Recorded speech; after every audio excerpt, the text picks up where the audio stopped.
EBA, European Banking Authority. Now, why am I bringing this to you guys tonight? Well, for one, look what it says. June 19th, 2024.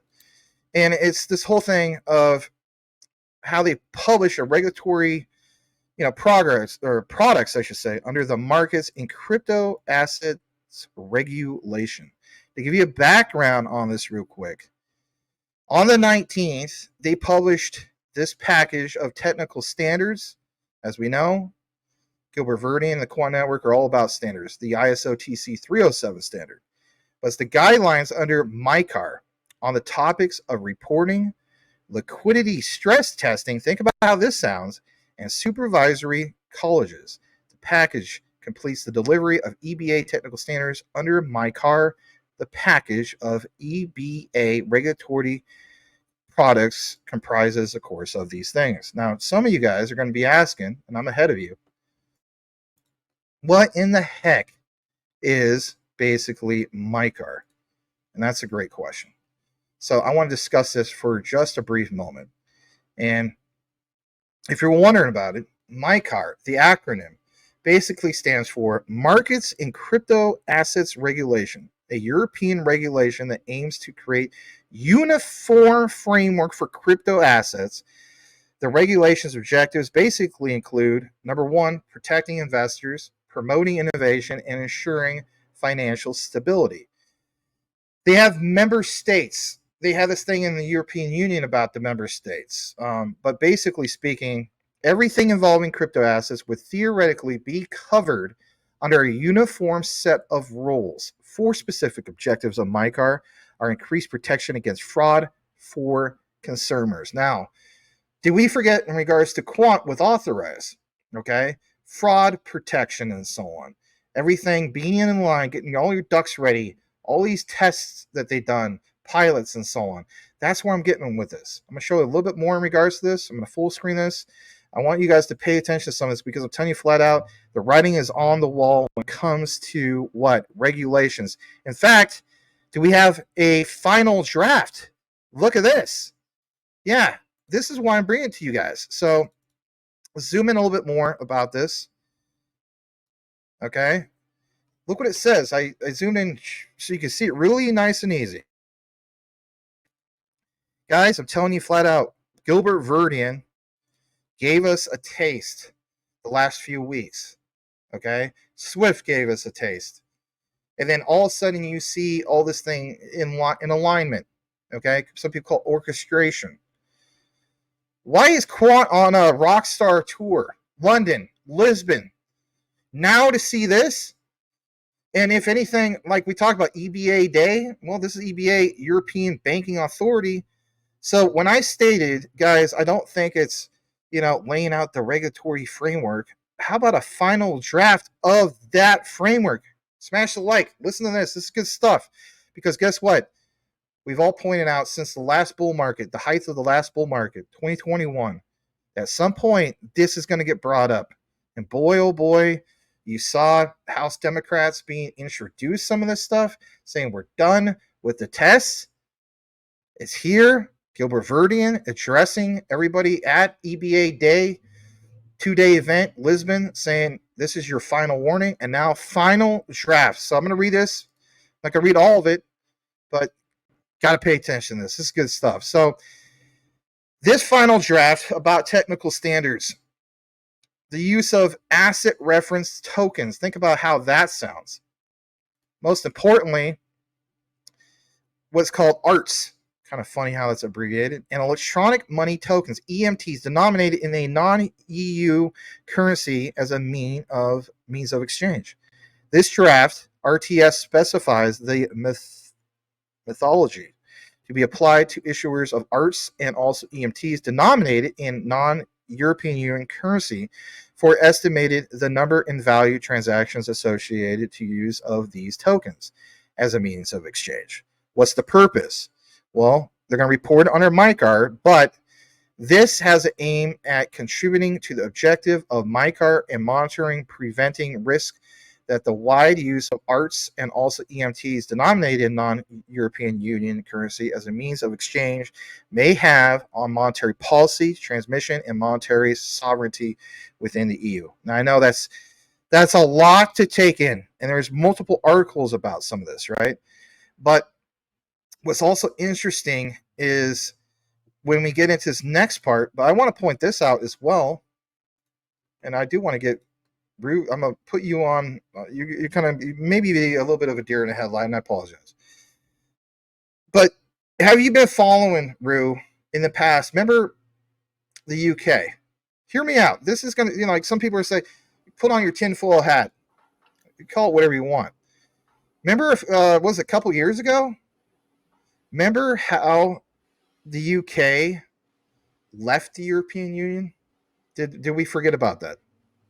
Where I'm getting at with the whole thing is they left it. They called it Brexit, right? Think about this. To me, this has all been designed from the get-go.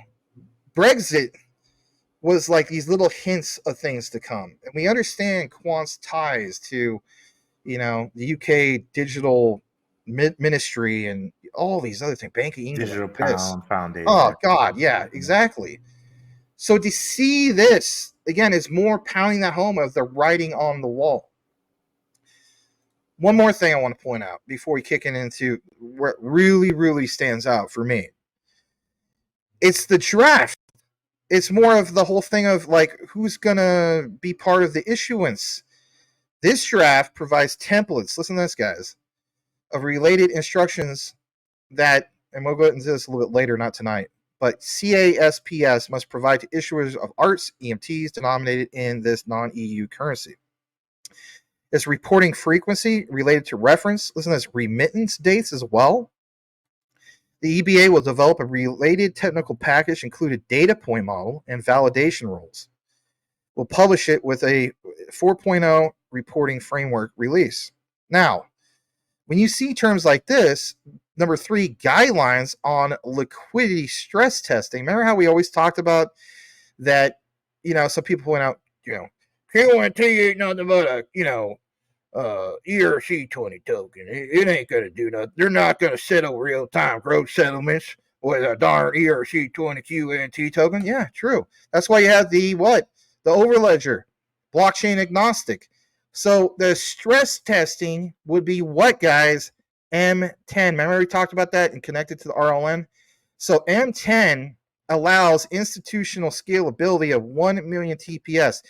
If Brad Garlinghouse is boasting, and this is no knock on XRP because I love XRP, that what Ripple has for TPS will more than get it done for baking, well, don't you appreciate that we have 1 million TPS for scalability stress testing? Exactly. So this pounds that home. Guidelines lay out the risks to be covered in liquidity stress testing, identify the common reference parameters of the stress test scenarios to be included in liquidity stress testing to be applied.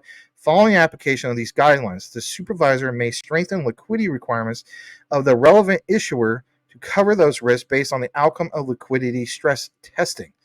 All right, a lot of stuff to get into here, and some of this stuff, I get it. It seems pretty crazy, to say the least. But the reason why I'm bringing this to you guys tonight is I want you guys to understand this. It's a little bit of my notes, if you will. It's this package, okay? EBA is significant for multiple reasons. I can't get into all of it tonight. I'm not going to make it 3 or 4 hours. But it finalizes the technical standards and guidelines under, of course, MicAR that I just talked about. A regulation governing crypto assets, of course, in the European Union. But how could this basically impact QNT and everything that QNT is involved with? Well, it's reporting and liquidity requirements. 2 things I want to point out before we get more into that one. New standards introduce reporting requirements, of course, for issuers of tokens denominated in non-EU currencies. Okay, Quant already been there, done that, right? This could increase compliance burdens for Quant if QNT is used as a means of exchange. Well, I think we clearly have the answer for that.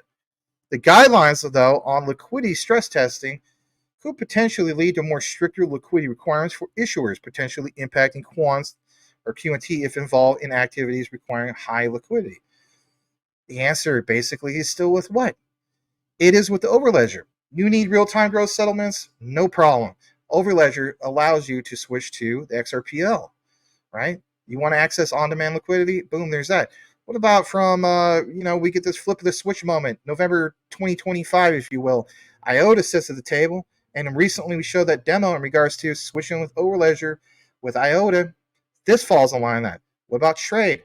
Yeah, XDC also falls in line with this because of Electronic Documents Act. Okay, excuse me. So there is a supervisory oversight that I've gathered. There's going to be new standards. It's going to clarify how supervisory colleges will be formed for significant tokens. What significant tokens? Hear me out. If QNT becomes widely used, which I definitely believe it will, it could be subject to an oversight by a supervisory college. Okay. Who would that be? Hear me out. And basically, we're going to talk about this. So I'm going to share this with you. Share this on the screen. This is good stuff. Remember how we talked about the Bank of International Settlements has oversight? Did we forget who that oversight is? It's a Banque de France. Yes, it is. Because they participate in several committees created by the Bank of International Settlements, which help prepare agreements that affect what, guys? Monetary and financial stability. For example, the BIS, Committee on Payments and Market Infrastructure, CPMI, defines payment systems as a set of rules. Look at this, guys. Procedures, instruments for transferring funds between participants. The BDF has also participated in other BIS projects. What would be the ones? The ones we covered recently. Project Agora. See how it all comes full circle? Private initiative to improve the speed, integrity of cross-border payments, as well as functions of commercial bank money, central bank money. So, yes, Banque de France, like we pointed out over a year ago, is your oversight for the BIS. And look what's happening now. All right, enough about that. Let's jump over to here. This gets really juicy here for a second. Why so? Because, as we know, right from the Quant network site, Quant's founder CEO Gilbert Verdian argues that only a certain kind of stablecoin is fit for enterprise use. Look what it says. It states that, for example, governments around the world investigating central bank digital currencies, but the ones that are backed just like fiat money by a central bank guarantee. Right. We talk about the internet trust. Somewhere between two are stablecoins. They are algorithmically pegged to a reserve asset like US dollar, collateralized 1-1 with the reserve currency. We understand this. He talks about the fall of Terra. He talks about how algorithmic stablecoins, for example, have vulnerabilities compared to backed coins, CBDCs. It says if their algorithmic peg weakens because of depreciation in the linked currency's value, then it could have a dramatic downward effect, making their use case a bridge currency between crypto and fiat, uncertain at best. Where am I going with this? You're going to see here soon. Verdian goes into more detail about the danger of algorithmic stablecoins. We already get it for the most part. But this statement about how collateralized stablecoins are supported by peg currencies such as US dollar, well, as we know, UST was not backed to the same level, and instead it was algorithmic using complex mathematical rules to maintain its peg with, for example, fiat or crypto, right? So at the end of the day, are we going to see another crash? Well, you have to have proper framework. That was the action and reaction that happened. Now, when you go over to the Quant Network site, you're going to find something really interesting. You're going to see, if you type in a search for algorithmic, the beautiful thing about Gilbert Verdian is he's already beat you to the punch. You have a glossary of research ready there for you, for all the nerds. 6 results are found. Commercial stablecoin issuance, part 1, considerations and benefits. Creating the right ecosystem for digital currency. a sound regulatory approach for digital assets? Are central banks thinking radically enough about CBDCs in the case for commercial stablecoins? Huh. More from Gilbert Verdian. Look at this for a second. I know I'm not in the frame. Put more emphasis on the material, not my mug. So, Gilbert Verdian points out that we don't see survivability. Listen to this, guys. I know we might be talking about other things, pogo sticks and stuff. But we don't see the survivability of algorithmic or crypto stablecoins. This is from Gilbert Verdian. It says, we see instead a world of regulated and issued commercial stablecoins from e-money license holders and commercial banks. At the same time, we'll have a network of networks of commercially issued stablecoins that are interdependent and linked to wholesale CBDCs. These will be able to be redeemed, accepted, and settled across networks in a true cross-border fashion. Again, back to my example of you're not going to do it with QNT. You're going to do it with what? Real-time gross settlements with some of these other ones that are tied to that, like, for example, the XRPL. But the point is, QNT has to be used because of issuance. That is utility in motion. So it says these will be travel trusted, backed, of course, by real money. Real money!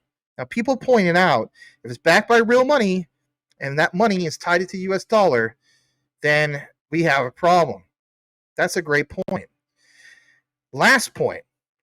Audience question for Gilbert Verdian. Can a privately issued collateral stablecoin, remember I said that, collateral stablecoin, such as a USDC, negate the need for a CBDC? That's a great question. Can we talk more about this? Yes.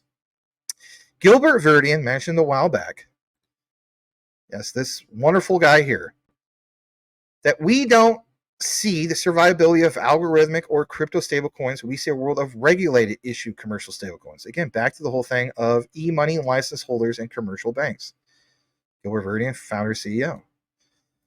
Is there anything more to pound this home? Well, there is. Why? Well, guess what, guys? This aged really, really well. I'm going to show you why this aged really, really well. June 6, 2022, D-Day. Shout out to, our brothers that this is the 80th anniversary, by the way, of D-Day. Always recognize those guys. But central banks thinking radically enough about CBDCs, and most importantly, talking about legislatures, UK House of Lords, talking about the economists, financial services, talking about the future of finance, right? All these ones that came together. And guess what? What did we see? R3, Jake Hartley, CEO Ricardo Correa. That was R3 back then. Back in 2022 when people said, nope, not R3. And R3 came together, right? So here's where I'm going to go with this, because I'm not going to talk you guys' heads off tonight. No way. Not with special guest Rue. Listen to this. This is an update. Are central banks thinking radically enough about CBDCs? Right? This is that interview. I shouldn't say it's an update. It's an interview, but I want to show, I'm going to connect it to the present. So I fast forward to this. Why is this important? Well, for one, you have Gilbert Verdian, Jake Hartley, some of these other guys. Give you a little background real quick on why this is important. So you're going to have on the panel Ricardo Correa, if I pronounce it right, head of digital currencies at R3, Gilbert Verdian, of course, Vadim Sobolevsky, strategy and development at Future Flow, Jake Hartley, development director at CBDC, SME, small medium enterprise at Finality, John Whitaker, economist at Lancaster University, and, of course, always moderated by Dominic Hobson. Yeah, he blinks a lot, but it is what it is. Co-founder of Future Finance. I want you to hear this. This is going to have a good flow to get into what we're talking about tonight. And then on top of that, stay tuned. You want to stick around to the end of this, because I have an exclusive interview where you will hear the gentleman literally say that this is not supposed to be released to the media. It's going to be released to you guys. You're going to see it. Okay? You're going to want to pay attention to that. It might be some of the most important research in regards to regulations that you heard yet. I'm just going to call it. Smash the like. Let's get into the material. This is good stuff. Let's go ahead and play it. Here we go. Now, could we quickly just touch on the question of stable coins? In the last week or two, we've seen a stable coin disappear. Before that, we've seen the world's biggest stablecoin be fined at least 2 occasions by regulators. These instruments have, until last week, proved amazingly resilient to shall we say, regulatory difficulties. We now have both the United States government and the UK government, as Jake mentioned, looking to bring stablecoins within the regulatory perimeter.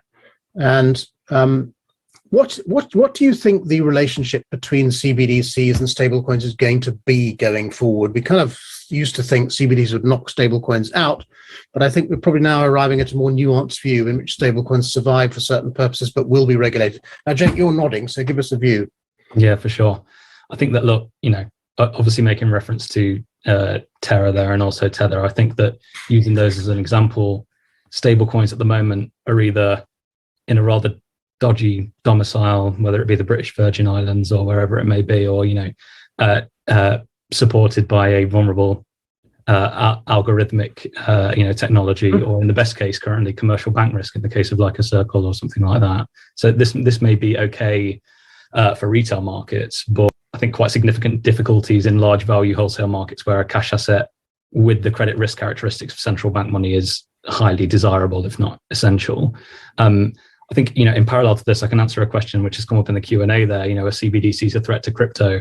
I think on the topic of crypto and on the topic of stable coins, the logical endpoint for this is regulation. I think a regulatory framework is inevitable, both due to consumer protection concerns, but also to enable adoption of the broader tokenized asset market and integration into mainstream finance. I think, you may have seen El Salvador, for example, has made Bitcoin legal tender, but they found themselves all of a sudden rather cut off from the global financial system because major financial institutions all of a sudden can't help them manage their balance sheet anymore because with those assets on the balance sheet, they find it very difficult to interact with the global financial system in the same way that they used to before.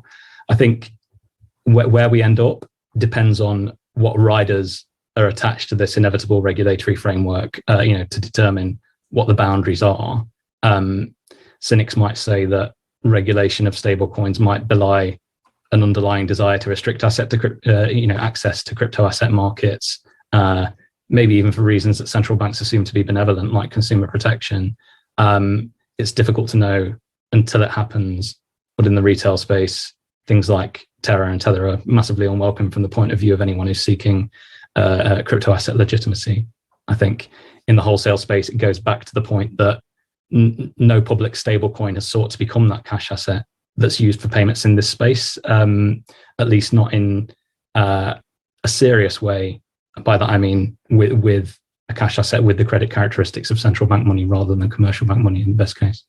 Can I just add something? Yes. Sure. If you regulate stable coins, the implication is that you are concerned that a failure of a large number of stable coins, presumably in the future, when the thing's grown a lot bigger, would cause contagion effects on the established banking system.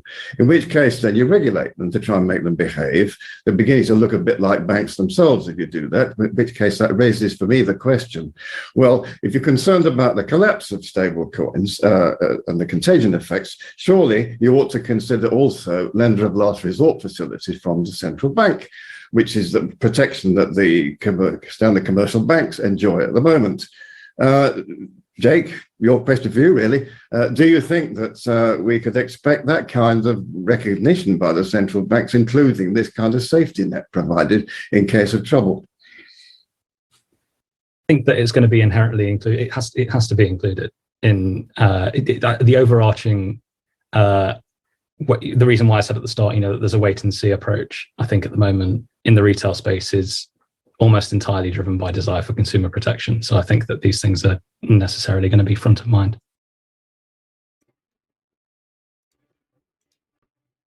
Okay, so think about what was just presented. There was a lot more to the the interview. That thing is going to go on probably for another hour. All right. The reason why I'm presenting this to you is this next particular thing, to tie it all in, to have it make sense, okay? So I'm just going to close out some tabs here for a second, just to kind of have a better flow, if you will. All right. Yes. All right, let's share this. Look what we have here for the Quant network. Why is this important? Well, basically, for many reasons, but Quant Network posted this a while back. Back stablecoins in brief. A stablecoin backed by collateral held in a reserve. You ever wonder why they worked with the New York Federal Reserve, for example, MIT? Remember Project Hamilton? Covered this over a couple years ago. It says backed or collateralized stablecoins or tokens that are backed by other sources, including fiat, other crypto, precious metals, algorithmic functions. They are used as a blockchain native way to transact real money in a variety of situations. Although the regulatory regime for commercial stablecoins is still evolving, they are essentially equivalent to bank money or e-money. That is, they are a claim on the issuer. Legislation, and think about that for a second, guys, that defines the requirements for becoming a regulated issuer is not yet in place. But look what's happening now. And look at this. Examples of backed stablecoins include Stellar USDC, right? Circle. And look what it also says, guys. USDF. Remember how I was talking about that? Remember I was talking about Quant doing the US, the digital dollar, right? And of course, there's yours, which is, they have ties to, for example, XDC, and there's GN, right? So I wanted to point that out. And the next thing I also want to point out is this, because we talked about the RSN. Just in case you weren't aware of this is beautiful. USDF is also proud to participate in industry-wide initiatives such as what? The Regulated Settlement Network. Oh my goodness. RSN, proof of concept. What does it also go on to mention? Collaborative effort by large banks, payment networks, and other regulated financial institutions to explore how the creation of a shared ledger that includes commercial bank deposits, bank reserves, U.S. Treasury securities, and other tokenized assets might improve settlement infrastructure in the United States. Guys, I'm telling you flat out, the United States has been in the background the whole time, and that's why they're showing up to the big party at the end. USDF's participation ensures that banks of all sizes have a seat at the table as we explore these systems. Yeah, the United States have been exploring these systems for the longest time. We mentioned this quite a few times in the past. But despite the promise of this tech, at present there's a significant regulatory uncertainty that limits banks' ability to adopt, of course, these innovations. Of course, we get more into that. But check this out. This also aged well. Blockchain payments, glossary part 1. And basically, it's seeing some of this stuff. Look what it says here. This is going to blow your mind. I'm telling you flat out, when you see the terminology. Quant Network. For many with financial services and payment backgrounds, blockchain may be familiar, or unfamiliar, I should say, and seem to present a steep learning curve. However, it does not have to be that way. We've created a glossary of blockchain and crypto terms to help you understand this exciting new world. Look what they cite here. When Satoshi Nakamoto sent 10 bitcoins to Hal Finney in 2009, the first reusable proof-of-work system for blockchain was born. Since then, distributed ledger technology, DLT, gained popularity with cryptocurrency. We know that. The most mature use case for blockchain reaching a cumulative value of $2 trillion US dollars in 2021. Blockchain technology has the potential to revolutionize financial systems or services by making transactions secure, cheaper, even involving smart contracts and the reliance on reduced reliance on intermediaries. And then, of course, you have that citation about backed stablecoins. And then, for example, blockchain networks. And then you get to the bottom part about custody, cryptocurrency. And then this part, the digital wallet. Now, what did we see recently in regards to the RSN? The RSN, the Regulated Settlement Network, you have to have some kind of wallet to connect everything, or and whatnot, right? So they literally outline some of what they're going to do, kind of give you a hint in the past, right? And that's the main thing. And we, of course, cover what's going on with gas fees in the past. I won't get that again. But when I jump over to this, again, little hints, glossary, wherever you want to call it. I remember back in the days, 80s and 90s, remember how to use the library's card catalog, and Yeah, old school. If you type in USDF on Quant Network, 3 results come out. Look at this, guys. Commercial stablecoin issuance, Part 1, considerations, benefits, the case for commercial stablecoins, and of course, blockchain payment glossary, Part 1. Get this next part. Here is your first aha moment of the night. And I know I get into a lot of stuff, and sometimes maybe it's kind of like, man, Max, I'm with you, but you got to pump the brakes. This one, I'm not going to pump the brakes. I need to talk about this for a second. So I want you guys to think outside the box. Really, really think outside the box. This is really good stuff. So it's basically like this. Originally, with the Bitcoin BTC, I should say BTC, Bitcoin white paper, we were introduced in 2009 about Bitcoin, a peer-to-peer cash system, right? I'm not going to get into all the things about how, BTC can't scale, right? Some people say the Lightning Network, but reality, Lightning Network that's a whole other story in itself. I'm going to full screen this. You got to, if you didn't listen to anything I said earlier, at least pay attention to this part. This will blow your mind. You're going to see here as I full screen it. I've got a lot of things on my screen, sorry. Big thank you to UCL CBT. Paulo Tasca. Remember, he's also, for example, co-founded Quant Network. Sometimes people forget about this guy. And the ECB, European Central Bank, for inviting Gilbert Verdine to speak at that event, which was called P2P-FISY. It says thoughtful discussions showing how much progress has been made by regulators, and central banks to adopt blockchain and to power and evolve the new financial system. And look at this, guys. Look at this. This is back in 2019. I'm not even blow up even bigger. I want you to really, really see this. Okay? Because it's so crucial to understand the bigger picture when it comes to, in my opinion, all of this. Okay? So let's pull this up on the other screen just to zoom in a little bit more. Pound it home that much more. Okay? Look what we have here. European Central Bank Eurosystem, UCL CBT on the far right.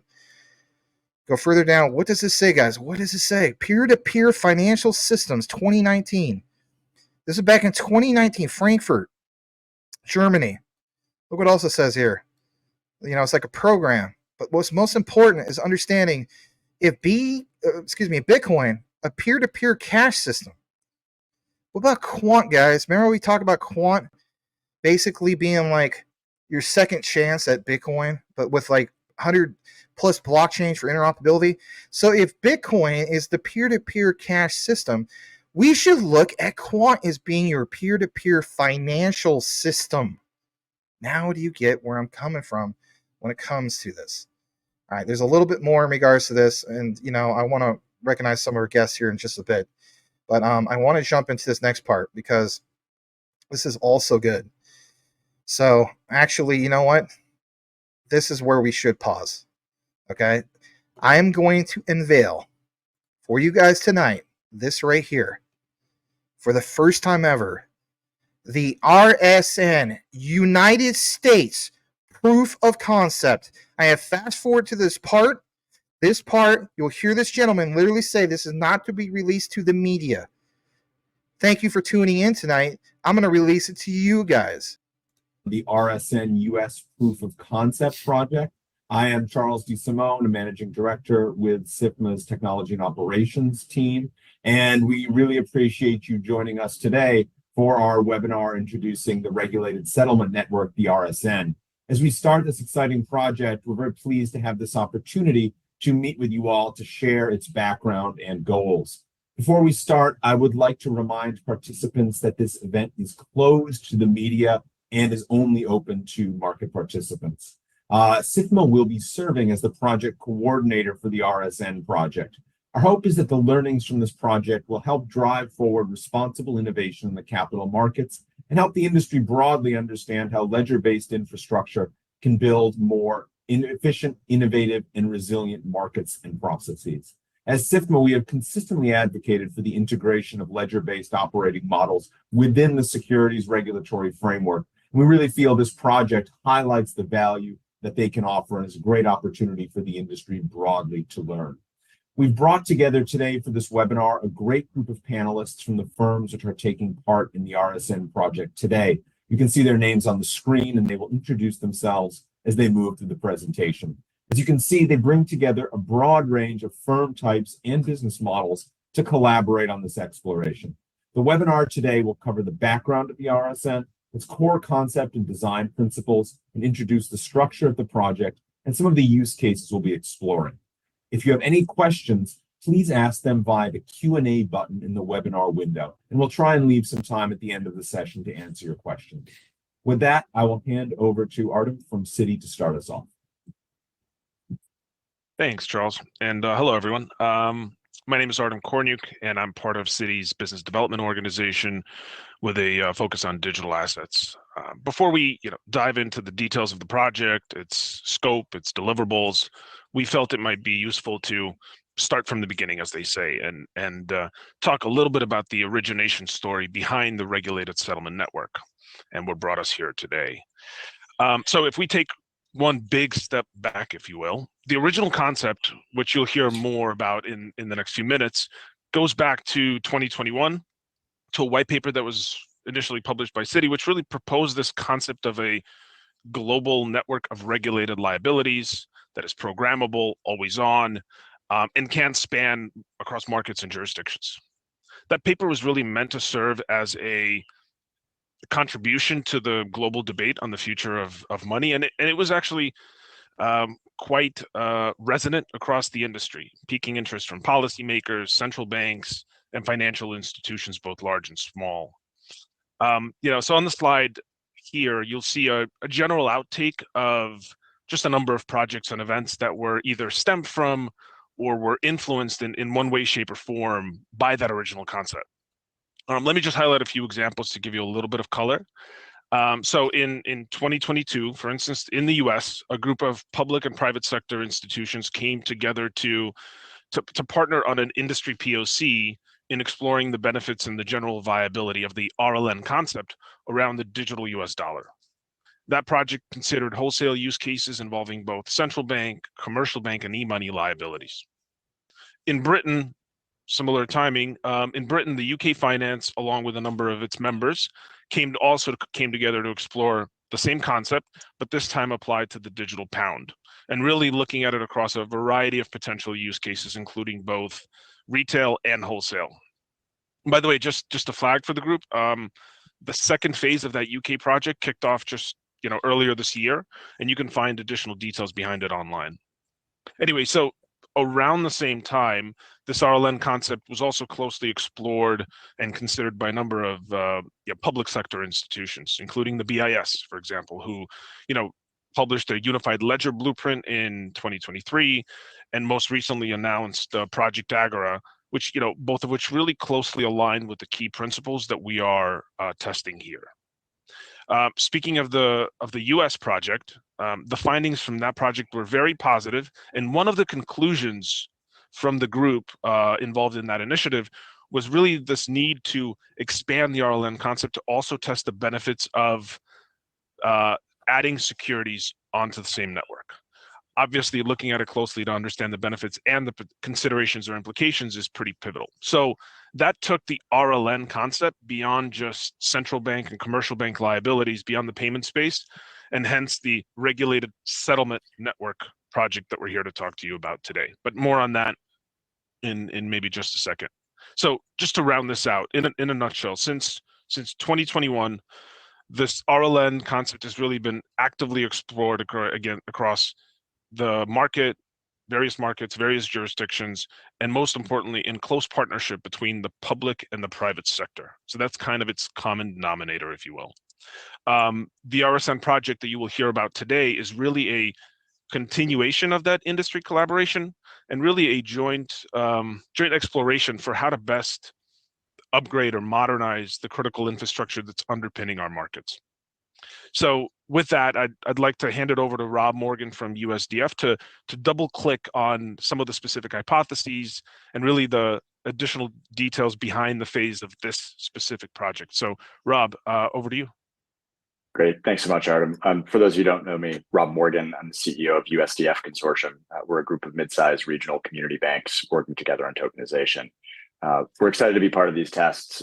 The goal of the tests, the proof of concept, is to explore the hypothesis that shared ledger technology can improve settlement for traditional banking transactions. To do this, we'll be simulating an always-on multi-asset network. We will be bringing commercial bank money, central bank money, treasuries, and other securities onto the same system of record. We think this has the potential to break down the silos that separate those systems today from a technological perspective.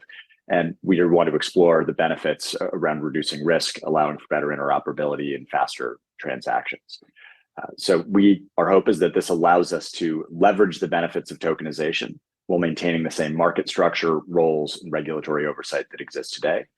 This allows us to maintain the same benefits and protections that our two-tier banking system provides while exploring and the adoption of this new technology. Key to this test is a central FMI, or financial market infrastructure, that can house all of these different assets and liabilities. FMI is sort of a regulated payments network that facilitates that clearing and settlement of payments, securities, and other transactions. Through that FMI, we'll be testing a number of different use cases that others will go into more detail in. We'll be testing delivery versus payment transactions for both treasuries and other securities on a single platform, as well as interoperability via an interlinking solution for other networks as a bridge to test both DVP and PVP transactions. So with that, I'll hand it over to Amanda, who will give a little bit more detail on the tests and the construction. Sure. Thanks, Rob. I'm Amanda Morgan from Visa Money Movement Solutions, and I'm really excited to join my industry colleagues on this wonderful project. I just want to give a bit more context on the intention of this proof of concept phase and sort of the breadth of the participants we're working with.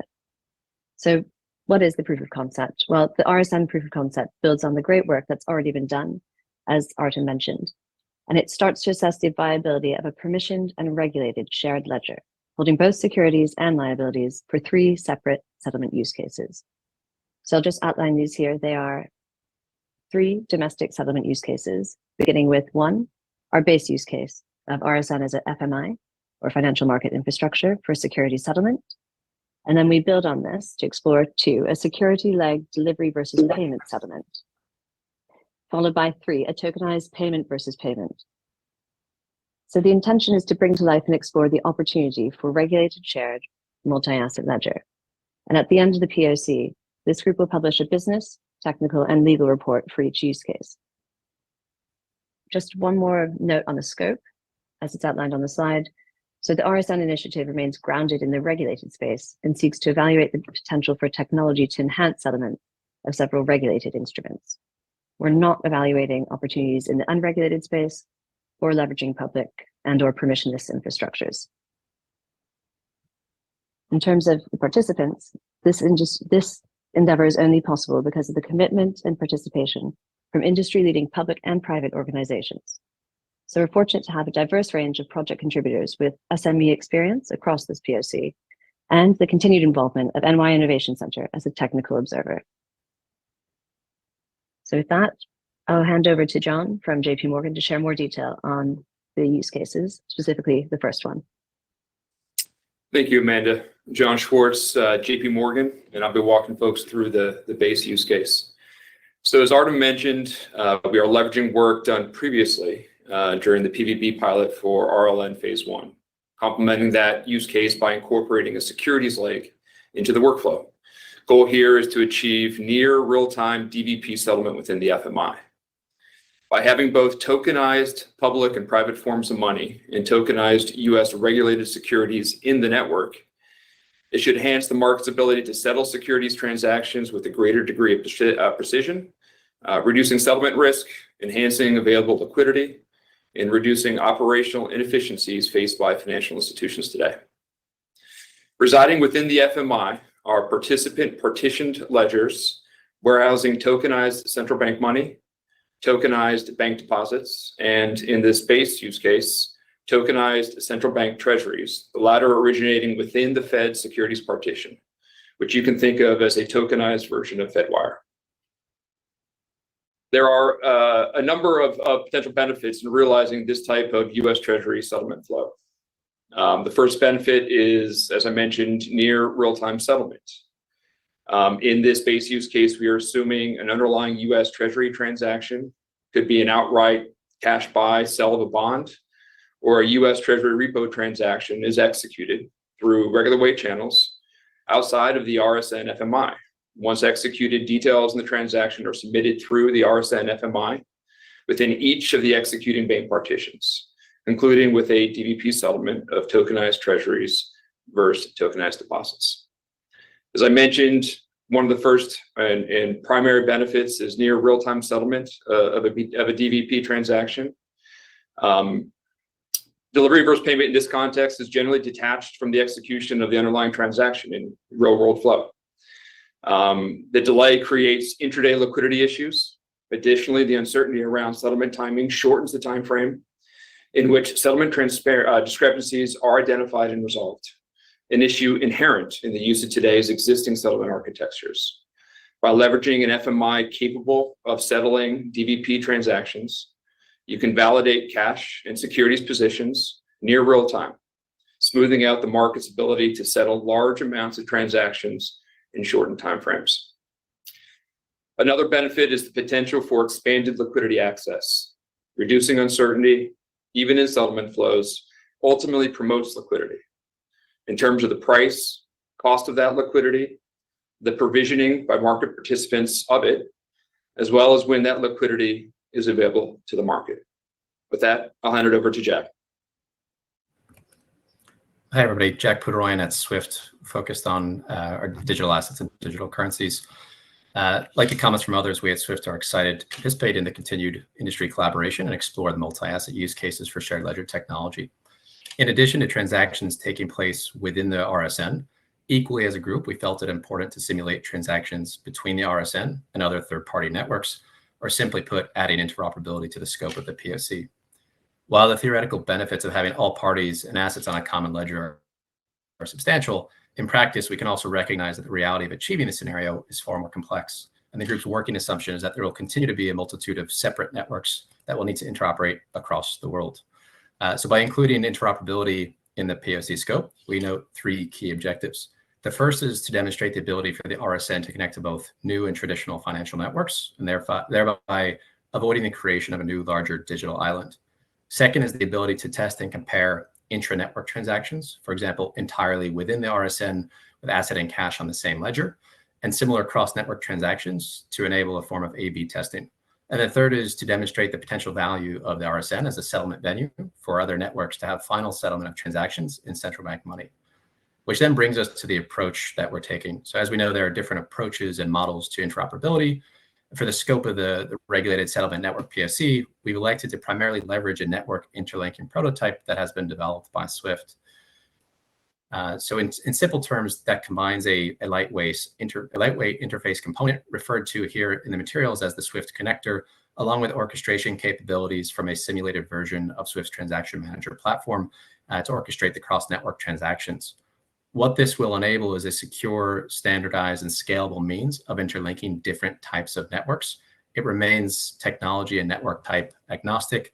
It'll leverage the ISO 20022 standard that the industry has been working towards. And through local configuration by respective network operators, it'll mitigate any sort of interdependencies that people have on other network design decisions. It's worth noting that this prototype has also recently been tested with over 35 central banks, commercial banks, and financial market infrastructures in separate industry experimentation led by Swift. And finally, in addition to the Swift interlinking solution, throughout the POC, the group may explore additional integration options to demonstrate the flexibility of the RSN and to also be able to compare multiple types of options side by side. For example, we could envision direct connectivity to the RSN through API solution. This leads us to the interoperability use cases that we'll focus on in the scope of this POC, and I'll hand it over to Arushi from Wells Fargo. Thank you, Jack. Good morning, everyone. My name's Arushi Sue Joshi. and I head the Distributed Ledger Technology and Digital Assets Center of Excellence at Wells Fargo.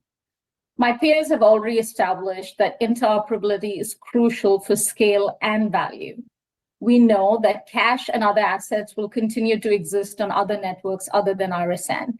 And in order to provide true value to our clients, we must communicate and interoperate with these networks.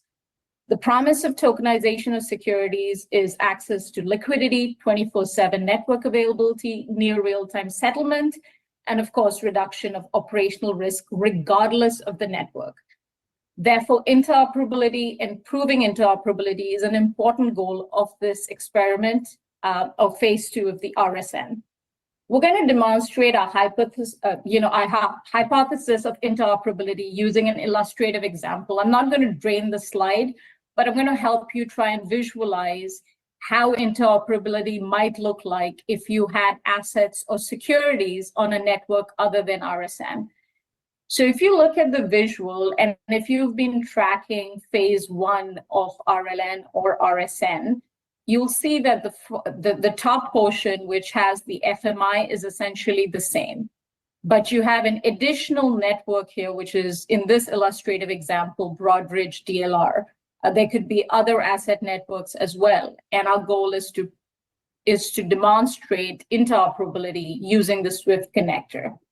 So in this particular illustrative example, we've got a client X, who banks with Bank A, who wants to purchase securities from client Y, who banks with Bank B. The cash or tokenized deposits, as well as the tokenized central bank monies, are on the RSN FMI. However, the securities in this case are on the Broadridge network. And so in this transaction, quite simply, Bank A proposes a transaction to the RSN network. And in order for this transaction to be committed, several people need to sign off on this transaction. So when the transaction is proposed by Bank A on behalf of its clients, it's letting Bank B know that it has the money to pay for the securities. Bank B then confirms that it is accepting the transaction. And in the Fed partition, you've got the reserves being transferred from Bank A to Bank B. At the same time, the transaction, when it is proposed, has to be signed off or confirmed in the Broadridge network to confirm that Bank B does have the securities, and those securities are going to be locked for this transaction. And this communication between the RSN FMI and the Broadridge DLR or any other asset network is happening through the SWIFT connector. And using this sort of interoperability infrastructure, it is our goal and hope that we can demonstrate that the RSM FMI can operate with various other networks in securities, but also in cash. And I will hand it over to Jonathan to talk about the second use case where cash networks might exist. So Jonathan, over to you. Thank you, Arushi. Good morning, everyone. I'm Jonathan Donovan, part of Mastercard's digital asset and blockchain team. In addition to the multi-asset use cases that have been described earlier, we're keen to demonstrate the value that can be provided by RSN acting as a foundational settlement infrastructure for third-party platforms in the PVP scenario. In this model, the tokenized central bank money that resides on RSN can be used to safely and securely settle obligations that arise from a variety of activities occurring on platforms that are distinct and separate from RSN. This means that these third-party platforms would be able to utilize tokenized central bank money for settlement on a 24/7 basis, allowing participants to make use of the liquidity they have available on RSN to support additional use cases that bring value to their customers. The specific use cases that we are exploring are via two different third-party platforms that provide tokenized deposit capabilities. The first is Mastercard's multi-token network, MTN. This is a platform that provides a set of tools and standards to enable participants to transact in the digital asset space with the balance in their bank accounts. These capabilities enable application providers in verticals such as real estate, loan disbursement, and carbon credits to leverage the power of tokenized deposits. In this use case, we'll demonstrate how B2B transactions enabled in MTN can be settled directly on RSN 24/7 in central bank money. The second use case is with Tacit as a third-party platform provider and demonstrates how the value of a tokenized deposit on the Tacit platform can interoperate with the tokenized deposit petitions on the RSN ledger itself. Again, further demonstrating how two different types of payments can interact seamlessly. Both of these use cases will explore different ways in which they can securely interoperate with RSN. Firstly, via the Swift connector that Jack described earlier, and also via a direct connection to RSN. In summary, this demonstrates how RSN can act as a foundational layer that can underpin a huge amount of future innovation by becoming a substrate that other services can build upon, bringing additional capabilities and use cases into the financial ecosystem. And with that, I'd like to hand back to Charles. Rue, Underdog, your thoughts? I'm over here having all kinds of, I'm screenshotting, I'm researching in real time. That is amazing find and research, Maximus. I must say, I had not heard anything about this RSN. I to be honest with you, Maximus, that's a huge amount of information to unload. There's so much to research. That first screenshot, and it was showing a spectrum. I have 15 screenshots here. I don't know where to start. I'm going to let you speak on this, but I have a lot of research to do. I love the interoperability, what they're trying to do. It connects to so many things that you and Black Rue have been talking about forever. If managing your crypto feels like solving a puzzle, it's time to switch to Decent Wallet. Say goodbye to complicated setups and hello to Decent Wallet, the hassle-free solution to your digital currency needs. With just a few taps, you can manage, track, and secure your crypto with unmatched ease. And here's the best part. Grab your Decent Wallet at a discounted price by using the referral link below. Don't miss out on making your crypto experience smoother and more secure.